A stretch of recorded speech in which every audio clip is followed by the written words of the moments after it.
The Chicago 1885 cholera epidemic myth is a persistent urban legend, stating that 90,000 people in Chicago died of typhoid fever and cholera in 1885.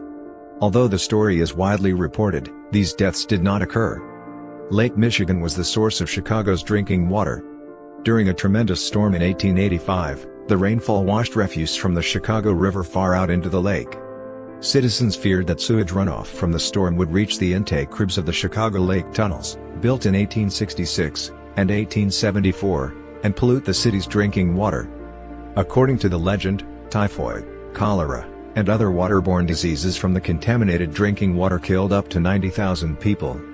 The Chicago Sanitary District, now the Metropolitan Water Reclamation District, was said by whom?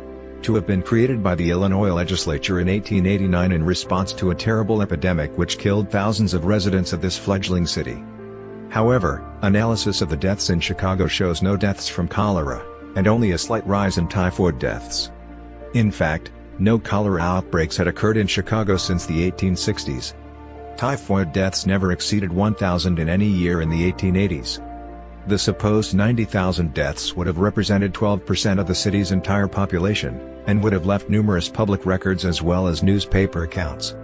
Libby Hill, researching her book The Chicago River, A Natural and Unnatural History, found no newspaper or mortality records, and, at her prompting, the Chicago Tribune issued a retraction, on September 29, 2005, of the 3 recent instances where they had mentioned the epidemic. An outbreak of cholera in 1849 killed 678 persons, 2.9% of the city's population, and an 1854 outbreak killed 1,424 people. Another cholera epidemic hit the city in 1866 and 1867. In the late 19th century, typhoid fever mortality rate in Chicago averaged 65 per 100,000 people a year.